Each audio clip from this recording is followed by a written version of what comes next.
Occupational Therapy in Schools by Danielle Cregan. Today, I will be talking about what occupational therapy is, how laws have made it possible for occupational therapy to be in schools. I will also talk about a general overview of childhood, how OT gears intervention towards children, who's involved in the intervention, how to keep it budget-friendly, and finally, I will end my PowerPoint with how OT benefits children in the school setting. So what is OT? Occupational therapy is a practice that uses goal-directed activity to promote independence and function. The profession itself is fairly new. It will actually celebrate its 100th birthday in 2017. Because the profession involves using creative approaches to solving solutions, there has been a lot of changes within the practice itself over the years. But despite the changes, occupation has remained central to the practice. So what do I mean by the term occupation? Well, occupations are the everyday things that people do and are essential to one's identity. Addressing some or all of these areas in an intervention will help improve the overall quality of life. Here is listed several different types of occupations. More details of this list can be found in the Occupational Therapy Practice Framework. Being able to carry out these occupations are essential to one's identity and well-being. This explains the mission of occupational therapy, which is to increase the ability of the client to participate in these everyday activities. OT practitioners serve all ages. Often the clients will have physical, cognitive, psychological, and/or psychosocial impairments, and it could be a result of various outcomes. It is important to keep in mind that occupational therapy uses a holistic approach, meaning that the intervention will address the needs of the whole person, meaning not only does it involve treating the body, but also treating the mind of the person. OT is growing. As of 2007, 24% of occupational therapists worked in the school setting, making it the second most common place for them to be found. Also, according to the Bureau of Labor Statistics, there is a predicted 29% in job outlook.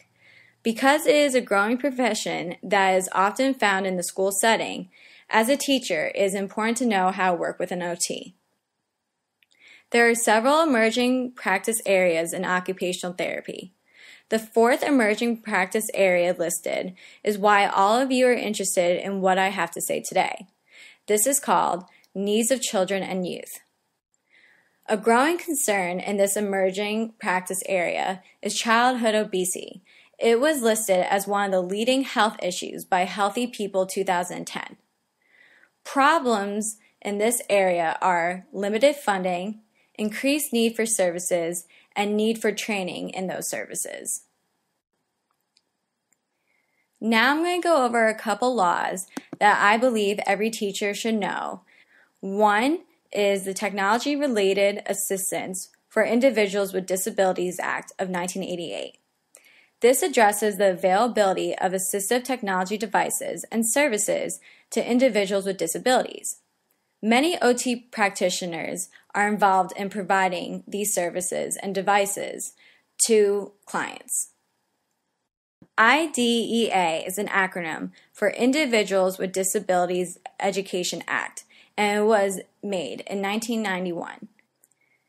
It is a reauthorized and renamed version of the Education for All Handicapped Children Act of 1973.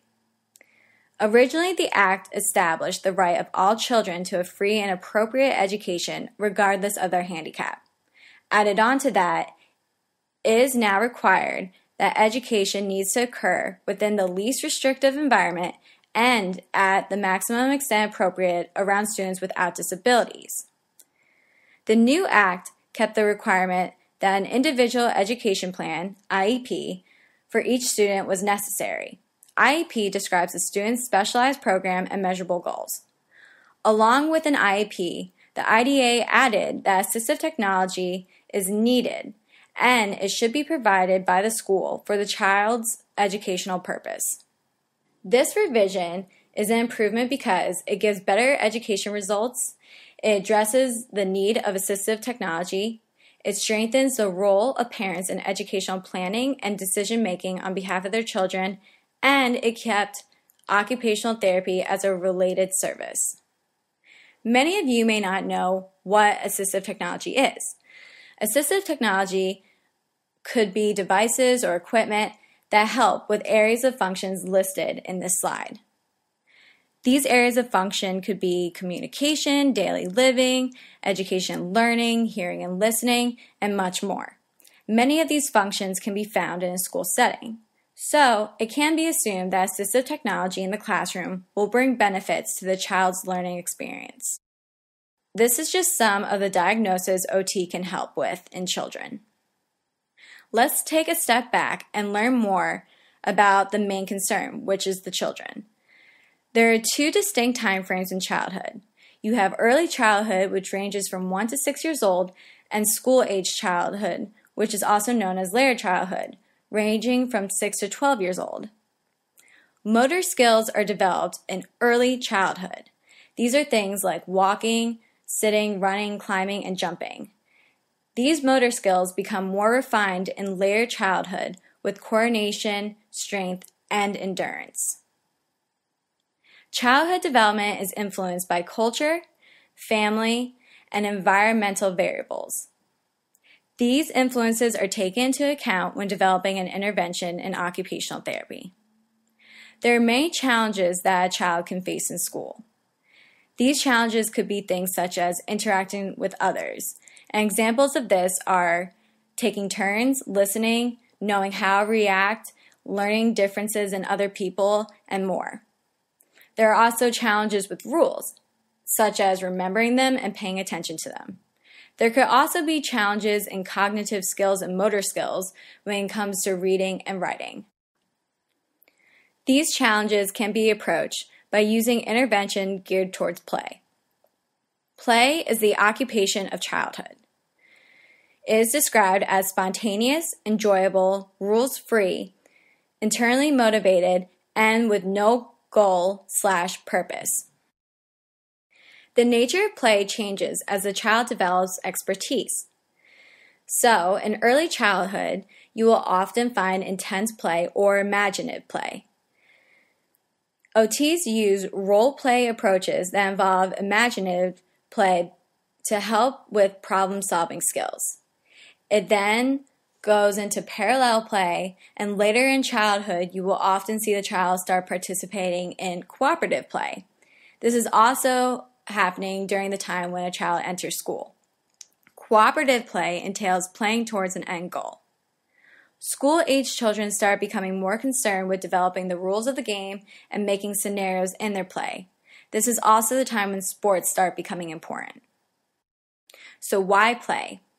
We want children to see that life has so much more to offer, and their limitations don't need to be addressed in a scary doctor's office with white walls. It can be done in a fun, playful environment that invokes creativity. So what better place than within the classroom? Through play, children learn motor, cognitive, social, psychological, and language skills. Play can be used as a means or an end. As an end, play is used to improve the child play skills, whereas if it's used as a means, it is to improve another goal through play. Overcoming challenges through play can help build a child's self-esteem in an exciting, motivational way. Who is involved? Of course, the children. Occupational therapy uses a client-centered approach. This means collaboration with the client is key to success. Also, an interdisciplinary team can be involved. An interdisciplinary team has members who maintain their own professional roles while using a cooperative approach that is interactive and centered on a common problem to solve for the overall care of the client. Also involved is family and, of course, you, the teachers. These are examples of members who could be on an interdisciplinary team. We see family as an important aspect of the child's developmental process. Just like with parent-teacher conferences, which you are all very familiar with, we want involvement of the parents. We see parents as the experts of their own child. They hold vital information that can aid in the occupational therapy process. They can help us learn how to better serve their child's needs. So why you? Well, teachers are the people who help shape children's lives. So what makes us that different? Not much, really. You are often the child's new authority figure that they communicate their needs to.